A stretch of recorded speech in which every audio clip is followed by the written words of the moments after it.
but so basically what I'm here to talk about is what the next step is. And so I've tried it in different ways to condense this presentation without success. But I'm not going to go over every detail on every slide. So I think if we can go to the next step, and that is basically just in general, what are you planning to do now that you've completed your pilot study? And so is it going to be, oh, thank you. Perfect. Now, are you planning to do some kind of large-scale trial of some sort? Are you planning to do something that's really more of a pilot intervention trial? Are you planning to do something that's exploratory? And is it a larger study or a smaller study? Or are you planning to do something else?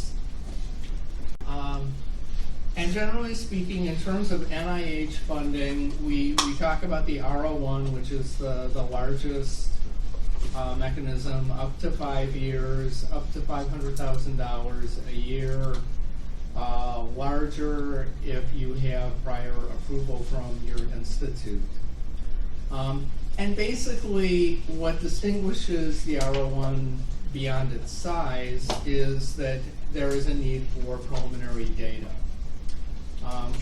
If there is an RFA, and I'll talk about different varieties of funding announcements, that sometimes is not a requirement. But if you're putting together, like most people, an investigator-initiated application that will go to study section, you need to have preliminary data. And the more that the preliminary data look like what you're proposing to do, the better. And that's not an NIH requirement. I wouldn't say we could care less, but we don't care quite as much as the people who sit on study sections. And so my usual study section 101, and this also applies to special emphasis panels too, and we can talk about the difference, is that these are relatively senior people. That's how they wind up on a study section. They are writing R01s, they're training people to write R01s. The majority of the applications they review are R01s, and so they really have trouble shifting their focus to something else, particularly something smaller, something more that's at an earlier stage. And there are a lot of conventions. Actually, in the last 4 or 5 years, I've seen some of them change, thankfully, but they hold on to conventions of research design and methodology much longer than necessarily we want them to. And so, for example, it was not that long ago that you would have to explain what an adaptive trial was to this constituency. And then about a year ago, I went to one study section where somebody who's usually kind of arrogant and in some ways has to be ignored, at least some of the time, said, "Oh, that's not innovative anymore." So 2 years ago. So you know that that things, there has been a change in terms of the paradigm. But there's a lot of conventionality in terms of research design and philosophy of research. There's really an almost, sometimes it seems fetish-like attachment to randomized clinical trials for interventions, whether it makes sense or not. And so you really have to know your audience, and I think Brenda will talk more specifically about that, but your starting place with any of these mechanisms is knowing who's going to do the review, what their biases are. If you're doing something that's a little bit outside their normal wheelhouse, you want to think about explaining that. There are certain fallbacks that people have in terms of if they don't really understand something, they will go very quickly to the power calculation. So, you want to make sure that your primary endpoint makes sense and that how you arrived at your sample size makes sense. And people get very concerned about threats to internal validity. And that's probably more of an issue than external validity, although that also can be an issue as well.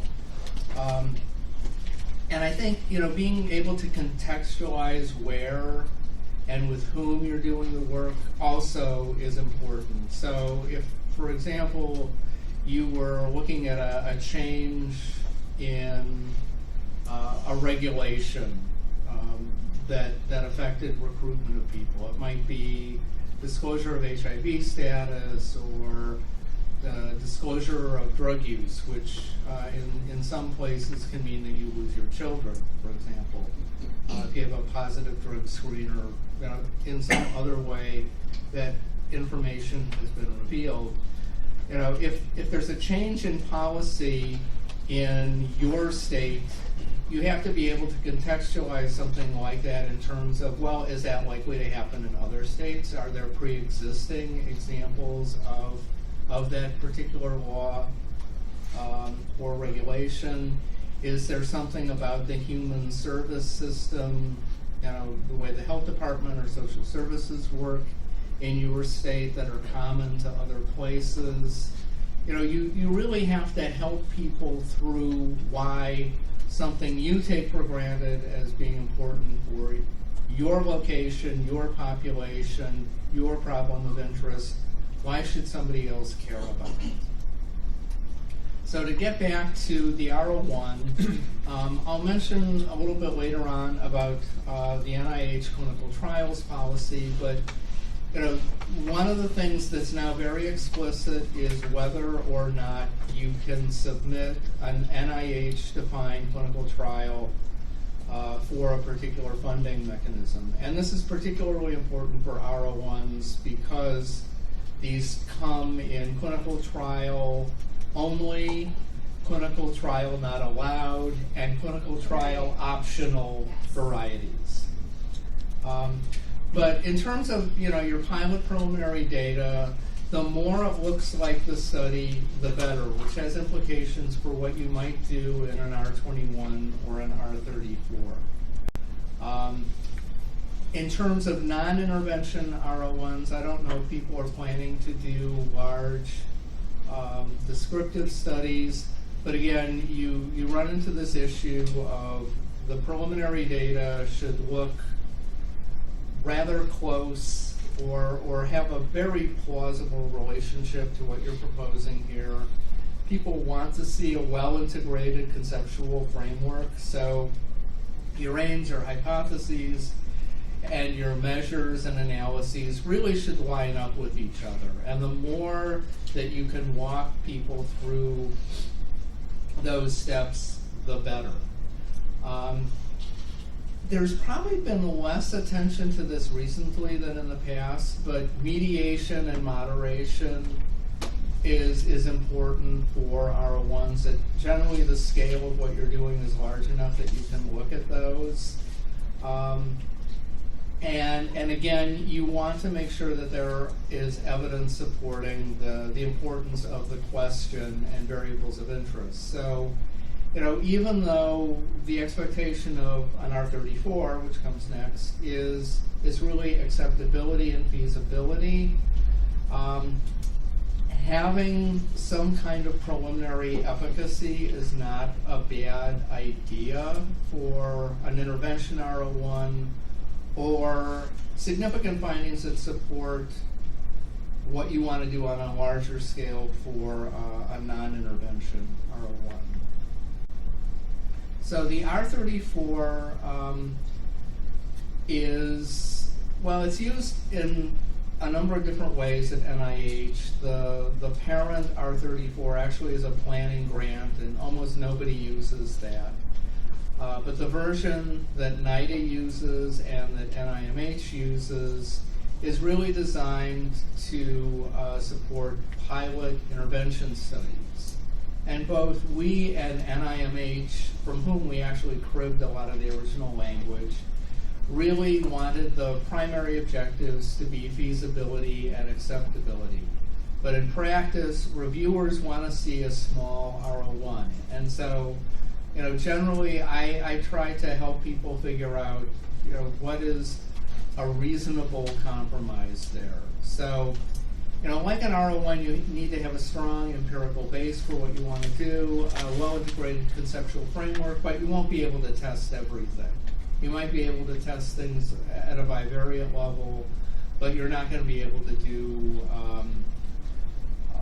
some kind of structural equation modeling.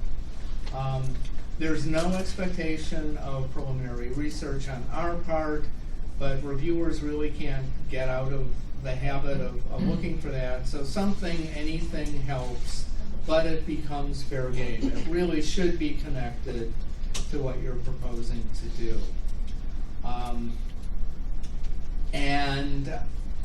I'll go into more detail about the clinical trial stewardship, but there's an expectation of a timeline, there's attention to rigor and replicability, sample size, justification, and a dissemination plan.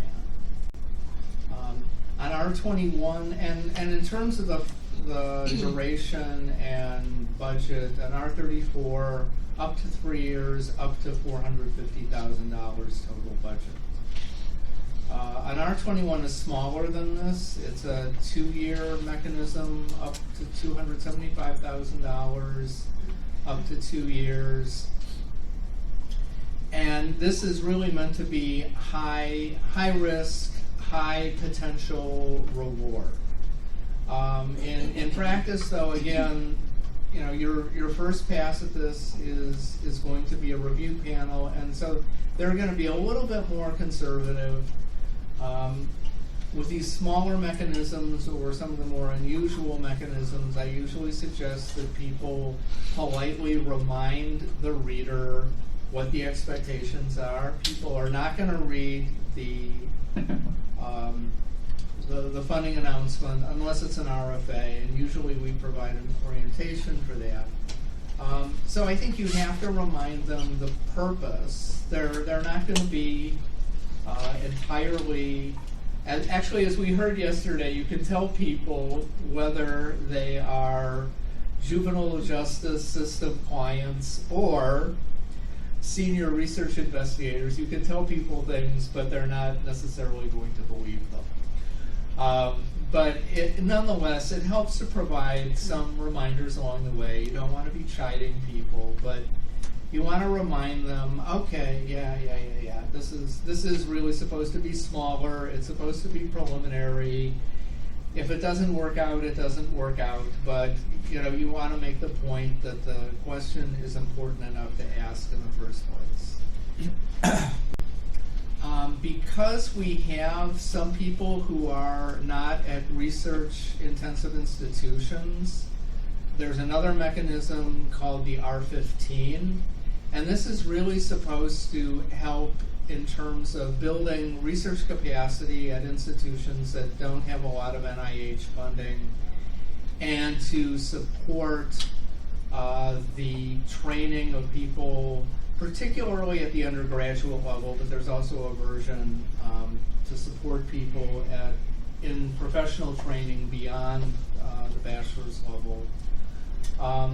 It used to be that NIH would keep a roster of institutions that didn't qualify for this, that had more than $6 million of NIH grant support in the previous 4 of 7 years.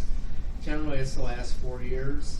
But now your institution has to document this. So your business office, and business offices vary in their efficacy. They're the ones who should be keeping this information. They probably have to keep it for a dean or a provost anyway. So they should be able to provide the supporting information for your application. The area, I forget exactly what the acronym stands for, and it's probably not that important, but that's the historical R15 that's been around for a long time. The National Institute of General Medical Sciences took it on as something that they wanted to continue supporting, and they've gotten other institutes, including NIDA, to sign on. And so they have a clinical trial version and a not clinical trial version.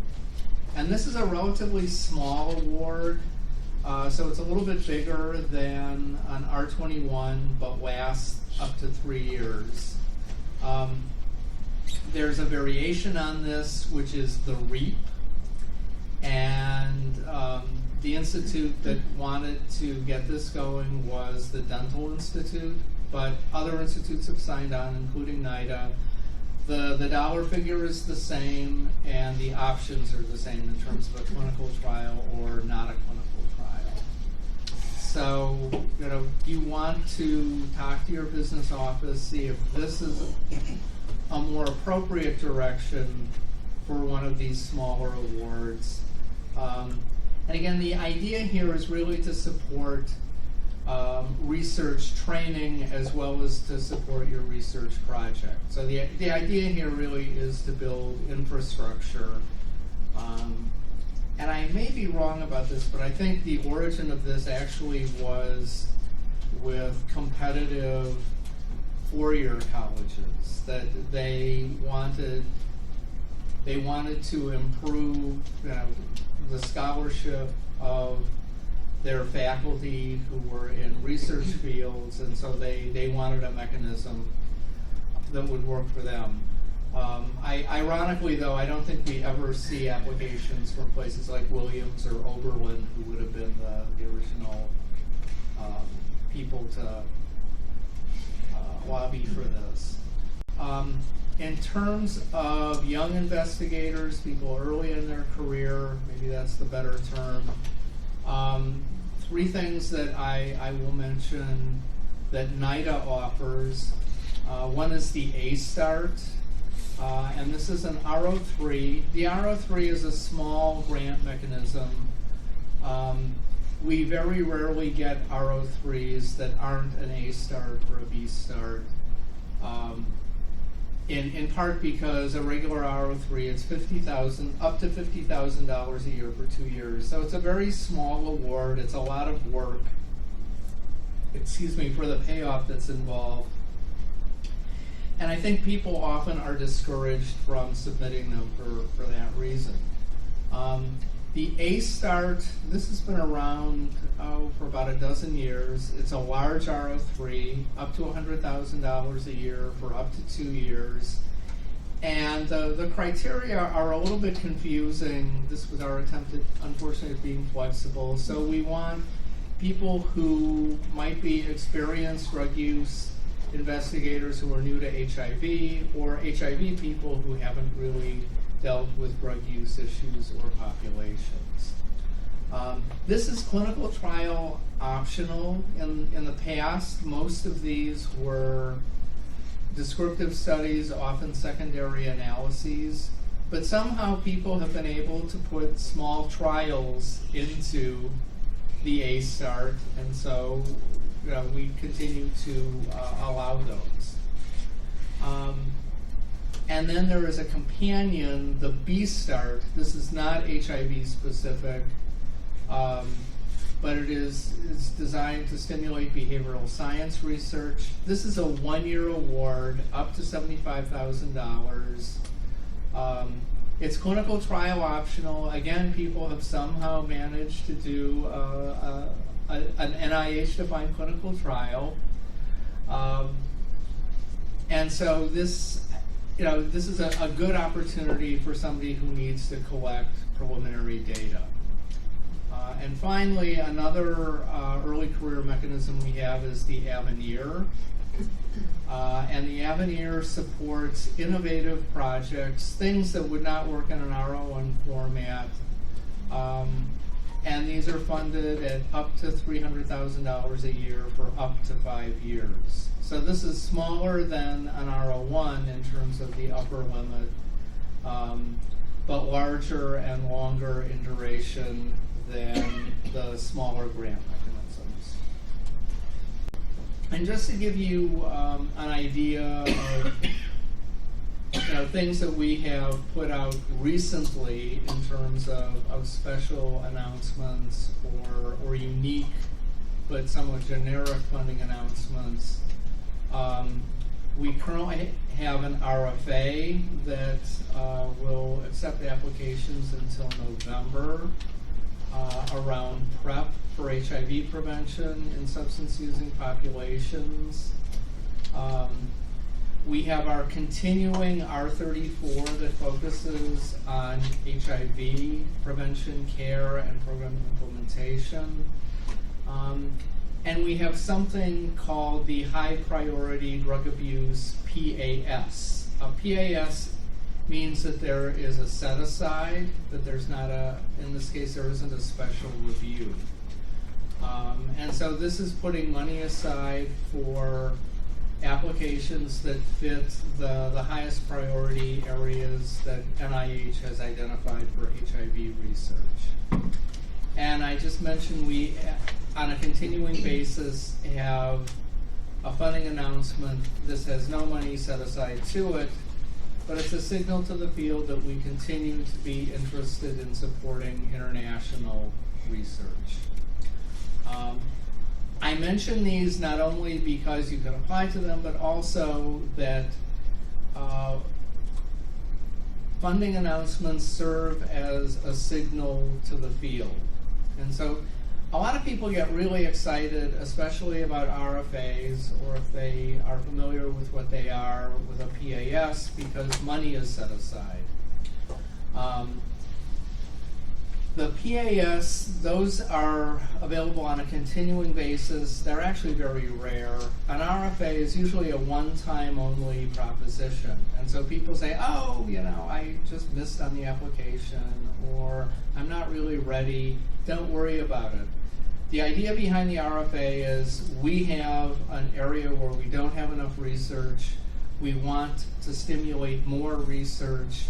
We're never going to get all the research we want from an RFA. The thing about RFAs is that often they're difficult to review. If you get a good turnout from people who can actually do the work, it becomes difficult to find people who can review the work. So there's that. And sometimes we don't get that many applications. And sometimes we get more applications than we can fund. So for a variety of reasons, we don't get everything we want from an RFA. And so it just should be a signal that we recognize this is a deficit area, and you should be thinking about applications that can address this problem.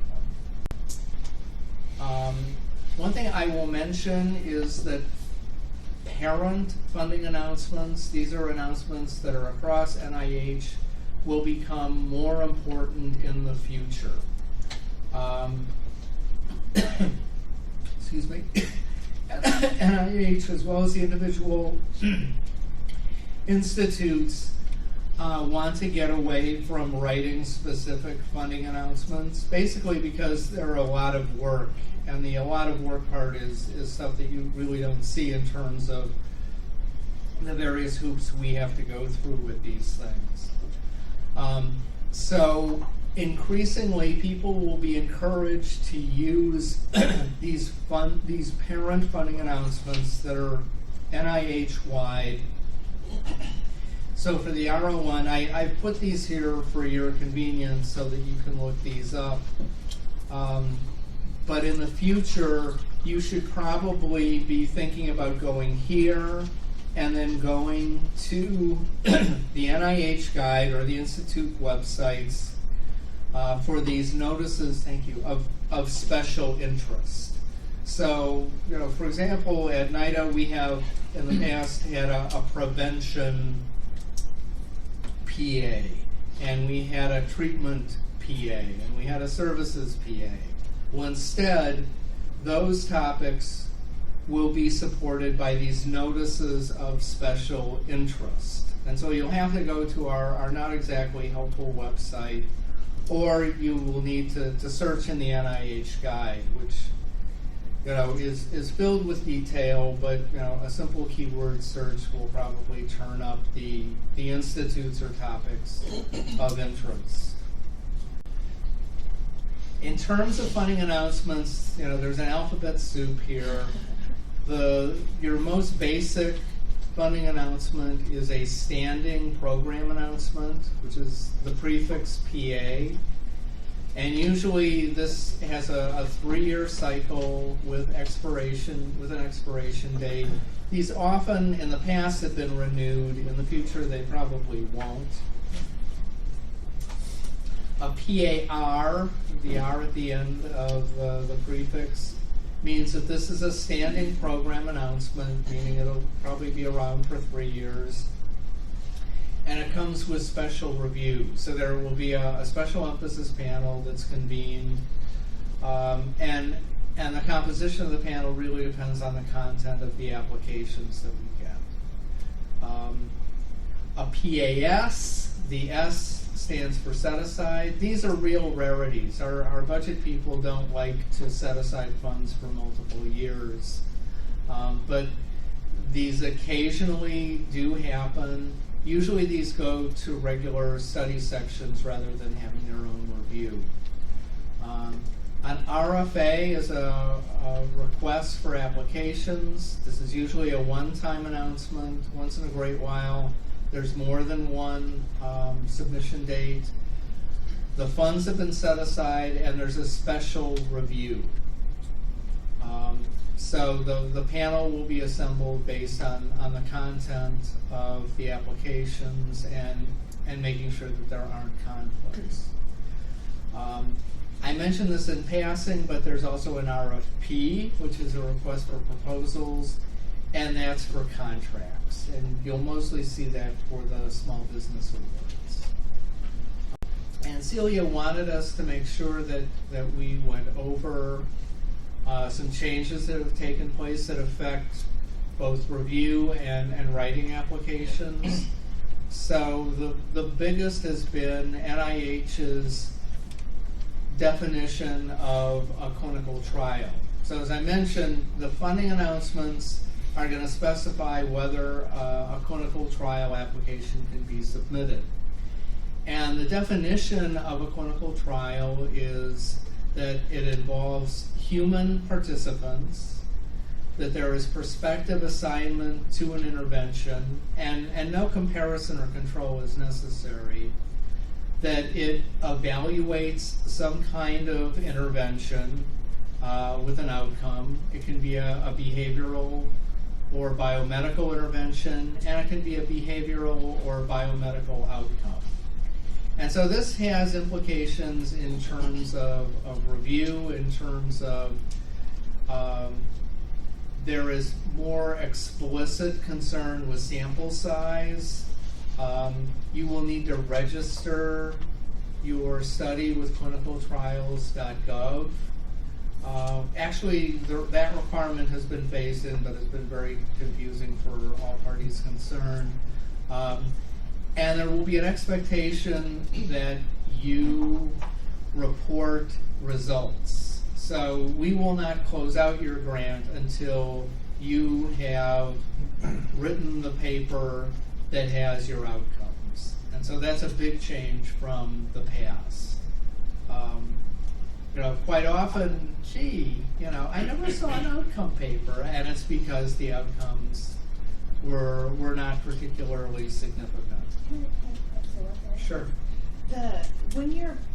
If you have a clinical trial, please allow extra time of putting this in the system, because each outcome you got to do a power analysis. Like the form you have to fill out for the clinical trial in the system is not very.